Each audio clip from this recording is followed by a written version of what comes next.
Olá pessoal, tudo bem com vocês? Meu nome é Ahmed e a gente vai começar nossas aulas de auditoria. Nessa primeira aula falaremos sobre aspectos gerais de auditoria. Em primeiro lugar, eu gostaria de agradecer a você que chegou até aqui, seja lá qual for sua necessidade. Se você precisa saber auditoria para fazer uma prova da faculdade, eu vou ajudá-lo. Se você precisa de base para se preparar para um concurso público que cobre essa disciplina, acredite, eu vou ajudá-lo também. Espero que ao final de nossas aulas você possa ter uma ótima noção do que é auditoria. Bom, mãos à obra. Em nossa primeira aula, abordaremos as noções gerais de auditoria, frisando sua conceituação, objetivos e responsabilidades. Antes de começarmos propriamente nossa primeira aula, acho fundamentalmente importante que você responda a seguinte pergunta.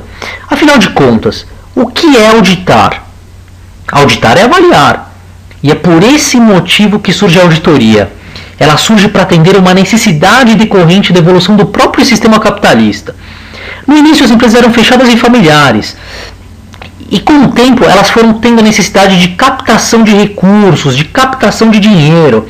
Ou seja, para crescer é necessário dinheiro. Em muitas ocasiões, esse recurso tem que vir de investidores externos à empresa, como, por exemplo, bancos, credores, investidores, etc. Um minutinho de reflexão. Se coloque no lugar desses investidores. Com certeza você queria saber onde estava colocando seu dinheiro, não? Seguramente iria se perguntar se o investimento era seguro, se a empresa era saudável, quais eram seus ativos e passivos, sim ou não? Ninguém é bobo. Em linhas gerais, esses investidores precisavam conhecer a posição patrimonial e financeira das empresas a que iriam investir. Essa necessidade de informação era essencial para que pudessem avaliar a segurança, liquidez e rentabilidade do seu futuro investimento. Dessa forma, as empresas passaram a publicar suas demonstrações contábeis, balanço patrimonial, demonstração de fluxo de caixa, demonstração do resultado do exercício, como forma de prover informações sobre sua situação econômico-financeira para o mundo exterior. Tudo isso era muito bonito. Mas mais um minutinho de reflexão para você. De que forma eles poderiam garantir a completude, correção e idoneidade dessas informações? É nesse instante que surge a necessidade de uma avaliação independente da real situação da empresa. Portanto, nasce de fato a auditoria. Portanto, a resposta para a nossa pergunta, antes de começarmos de fato nossa aula, é: auditar é, antes de tudo, avaliar. Formalmente falando, a auditoria é o exame sistemático e independente das atividades desenvolvidas em determinada empresa ou setor. Normalmente, a literatura divide a auditoria em dois grandes grupos: a auditoria interna e a auditoria externa ou independente. A auditoria externa ou independente é aquela realizada por profissionais ou empresas que não possuem vínculos e subordinação com a empresa auditada, com o objetivo de trazer uma opinião independente sobre a empresa. Por outro lado, a auditoria interna é aquela realizada por profissionais e normalmente é composta por funcionários da própria empresa ou empresas que possuam vínculos e ou subordinação à empresa auditada, com o objetivo de auxiliar a entidade a atingir seus objetivos por meio de uma avaliação sistemática do seu sistema e seu processo de sistema de controle interno. Exploraremos a auditoria interna com mais profundidade nas próximas aulas, fique tranquilo. Muitos devem estar pensando nas recentes mudanças que tivemos no cenário de auditoria brasileira, não? Fiquem tranquilos, mais uma vez, essas inovações não alteraram a essência, os objetivos e nem tampouco a lógica da auditoria independente. Essas alterações só vieram para convergir nossas normas brasileiras de contabilidade às normas internacionais de contabilidade, as tais das IFRS. Uma dessas mudanças foi o que diz respeito ao objetivo do auditor. Pela NBCT 11, que foi revogada, a auditoria das demonstrações contábeis constitui o conjunto de procedimentos técnicos que tem por objetivo a emissão de um parecer, guardem essa palavra, sobre a sua adequação consoante aos princípios fundamentais de contabilidade e às normas brasileiras de contabilidade, e no que for pertinente, a legislação específica.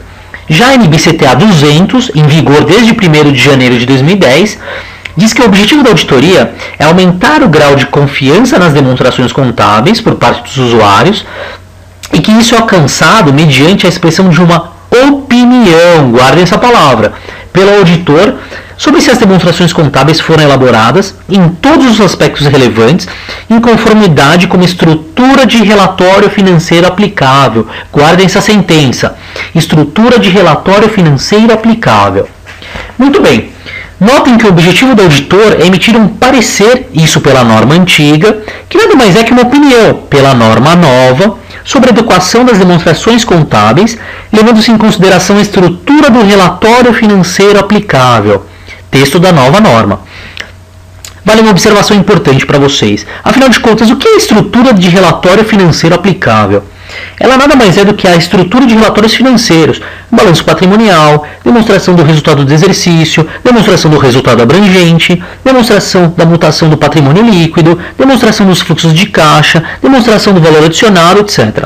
Adotada pela administração, que é considerada aceitável em vista da natureza da entidade e do objetivo da própria empresa e das demonstrações contábeis. Notem, as palavras mudaram, mas no fundo, a essência e a lógica da auditoria é a mesma.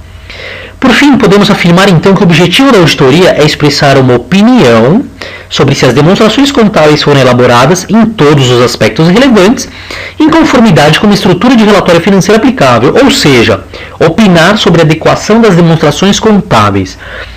Eu acho que é importante a gente lembrar o que gera muita confusão quando a gente pensa em auditoria, mas de uma forma diferente. Eu vou listar para vocês tudo aquilo que não é objetivo da auditoria. Não é o objetivo da auditoria elaborar relatórios financeiros como muitos acreditam. A administração da empresa que é responsável pela elaboração das demonstrações. Identificar fraudes e erros não é o objetivo da auditoria. Compete aos responsáveis pela empresa esse papel. Assegurar que a empresa terá viabilidade futura, jamais. Isso não é papel da auditoria, é papel da administração da empresa. Atestar eficiência e eficácia dos negócios. Como eu disse, auditar é avaliar, é opinar, não tem absolutamente nada a ver com isso. Nada disso faz parte dos objetivos da auditoria. Afinal de contas, você deve estar se perguntando, quem legalmente está obrigado a ser auditado? Bom, pela 6.404, a Lei das Sociedades Anônimas por Ações, ela estabelece que as companhias abertas devem ser auditadas por auditores independentes registrados na CVM. A 11.638, que alterou a lei das SAs, estabelece que as empresas de grande porte, ainda que não constituídas sob a forma de sociedade por ação, devem ser auditadas por auditores independentes registrados na CVM. Vale uma observação. Sociedade de grande porte é toda empresa que possui ativos totais superiores a 240 milhões de reais ou faturamento bruto superior a 300 milhões de reais no exercício anterior. Se ela estiver enquadrada, ela tem que ser auditada. O Banco Central determina que as instituições financeiras sejam auditadas por auditores independentes. A CVM, por meio da Instrução 247 de 96, obrigou que as demonstrações consolidadas de controladores e controladas sejam submetidas à auditoria independente também.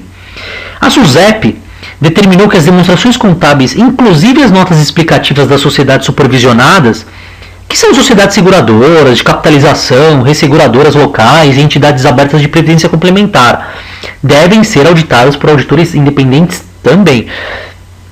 Além dessas obrigações legais, existem outros motivos que levam as empresas a se submeterem à auditoria externa, como, por exemplo, uma medida de controle dos próprios proprietários, imposição para os credores ou bancos para viabilizar a compra a prazo ou empréstimo, ou seja, você vai ao banco, pede um empréstimo e o banco só te libera aquele recurso se você tiver uma demonstração financeira auditada, exigências estatutárias da própria empresa e para efeito de fusão, cisão e incorporação.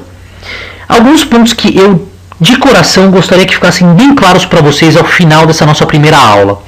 Ao contrário do que muitos pensam, a responsabilidade primária na detecção de erros e fraudes é a da administração da empresa e não da auditoria. Auditar é avaliar, portanto a auditoria nada mais é do que uma avaliação. O objetivo da auditoria é expressar uma opinião sobre se as demonstrações contábeis foram elaboradas em todos os aspectos relevantes em conformidade com uma estrutura de relatório financeiro aplicável, ou seja, opinar sobre a adequação das demonstrações contábeis. Espero que eu tenha contribuído um pouco para o aprendizado de vocês nessa nossa primeira aula.